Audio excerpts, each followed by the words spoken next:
Algeria is what we call a rent economy based on gas and oil, but also on import monopolies. And those rents obviously benefit a small minority, a small elite connected to political power. Um, this is problematic because most of the population does not have access to economic opportunities, and which generates development issues despite all the revenues of the country itself. Um, so the country needs to reform its economy in order to diversify it, and this requires that the elite in power accepts to uh, give away its rents or give away uh, some sort of monopolies that they have. And obviously, this requires some thinking about how to compensate them because they will be the losers if there are reforms.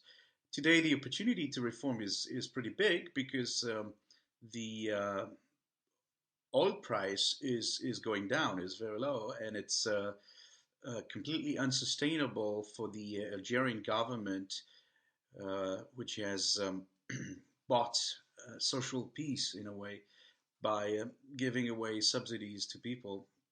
So it's very complicated for the budget of the government to be sustainable because of the price of the oil today. Oil price at $50 to $60 is half of what the government needs in order to have a balanced budget. So we can see that the fiscal trajectory of Algeria today is completely unsustainable in the mid and long term. So this is a beautiful opportunity to reform and to open up the country to, in the sense of having finally the rule of law, having a sound business climate, so that all Algerians can finally enjoy economic freedom and economic opportunities.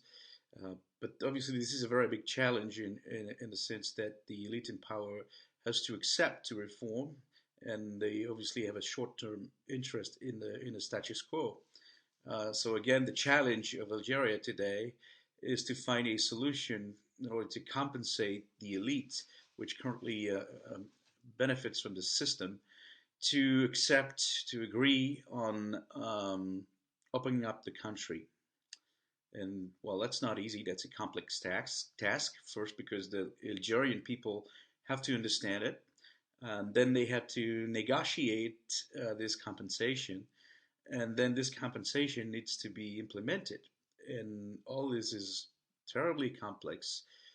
So that's a huge challenge ahead for the country.